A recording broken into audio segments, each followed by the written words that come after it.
నిజాం పాలనలో హైదరాబాద్ సంస్థానంలో అనేక దారుణాలు జరిగాయని ప్రధాని నరేంద్ర మోదీ ఆవేదన వ్యక్తం చేశారు.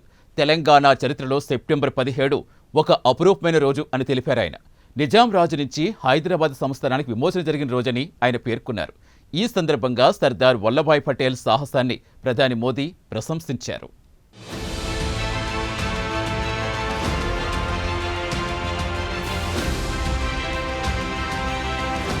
సెప్టెంబర్ 17 ఈ తేదీకి తెలంగాణ చరిత్రలో ఒక ప్రత్యేకత ఉంది.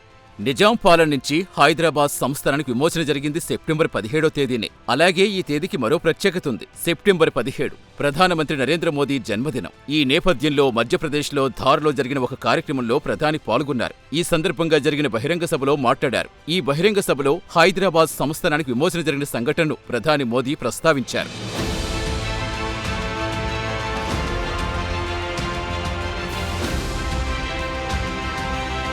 నిజాం పాలనలో హైదరాబాద్ సంస్థానంలో అనేక దారుణాలు జరిగాయని ప్రధాని మోదీ ఆవేదన వ్యక్తం చేశారు. అయితే అప్పటి కేంద్ర హోంమంత్రి సర్దార్ వల్లభాయ్ ఎంతో ధైర్య సాహసాలు చూపించి హైదరాబాద్ సంస్థానానికి విముక్తి కల్పించారని ప్రధాని పేర్కొన్నారు. సెప్టెంబర్ 17 తెలంగాణ చరిత్రలో ఒక అపురూపమైన రోజన్నారాయన. నిజాం రాజు నుంచి హైదరాబాద్ సంస్థానానికి విమోచన జరిగిన రోజని పేర్కొన్నారు.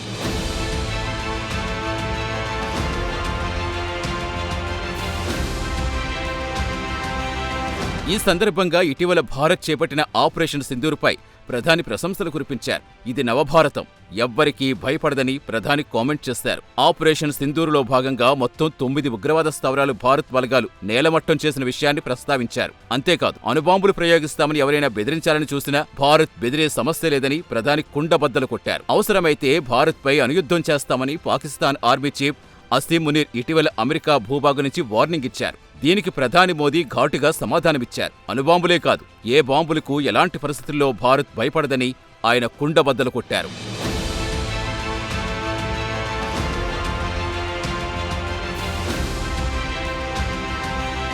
కాగా పుట్టినరోజు సందర్భంగా మధ్యప్రదేశ్లో అనేక సంక్షేమ, ఆరోగ్య కార్యక్రమాలు ప్రధాని మోదీ ప్రారంభించారు. ఇందులో స్వస్థ్ నారీ సశక్తి పరివార్ ఒకటి. కాగా స్వస్థ్ నారీ సశక్తి పరివార్ ఒక కీలక ప్రాజెక్ట్. మహిళా ఆరోగ్యం కేంద్రంగా చేసుకుని ఈ సంక్షేమ కార్యక్రమానికి రూపకల్పన చేశారు. అలాగే రాష్ట్రీయ పోషణ మాహ్ ఇదొక కార్యక్రమం. దేశవ్యాప్తంగా పోషకాహార అవసరం గుర్తు చెప్పే కార్యక్రమం ఇది.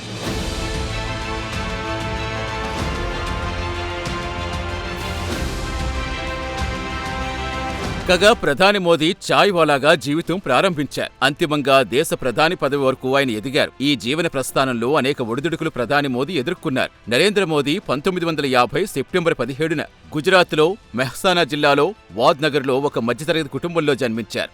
స్థానిక స్కూల్లో చదువుకున్నారు. 1970లో విశ్వ హిందూ పరిషత్లో నరేంద్ర మోదీ చేరారు. విశ్వ హిందూ పరిషత్ నుంచి 1987లో భారతీయ జనతా పార్టీలోకి ప్రవేశించారు. ఆ తర్వాత బీజేపీలో అంచెలంచెలుగా ఎదిగారు.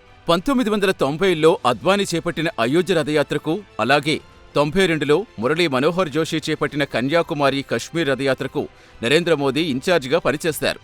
మెల్లమెల్లగా గుజరాత్ భారతీయ జనతా పార్టీలో ఒక ప్రముఖ నాయకుడిగా నరేంద్ర మోదీ ఎదిగారు. 2001 అక్టోబర్లో తొలిసారి గుజరాత్ ముఖ్యమంత్రిగా నరేంద్ర మోదీ బాధ్యతలు చేపట్టారు.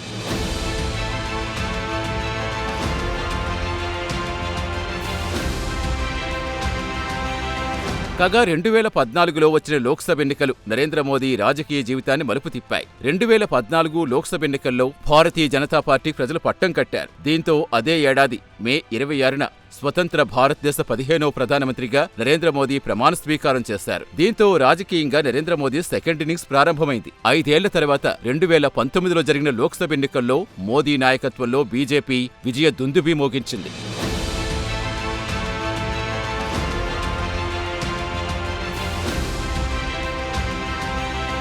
2019లో స్వతంత్రంగా 303 సీట్లు సాధించి తిరుగులేని ఆధిపత్యం చెలాయించే స్థాయికి భారతీయ జనతా పార్టీ చేరింది. ప్రధానిగా నరేంద్ర మోదీ రెండోసారి బాధ్యతలు చేపట్టారు. ఆ తరువాత 2024లో జరిగిన లోక్సభ ఎన్నికల్లో బీజేపీ విజయం సాధించింది. మొత్తానికి బీజేపీని వరుసగా 3 సార్లు గెలిపించిన ఘనత స్వంతం చేసుకున్నారు ప్రధాని నరేంద్ర మోదీ. ఏమైనా భారతదేశ వర్తమాన రాజకీయాల్లో ప్రధాని నరేంద్ర మోదీ ఒక సునామీయే.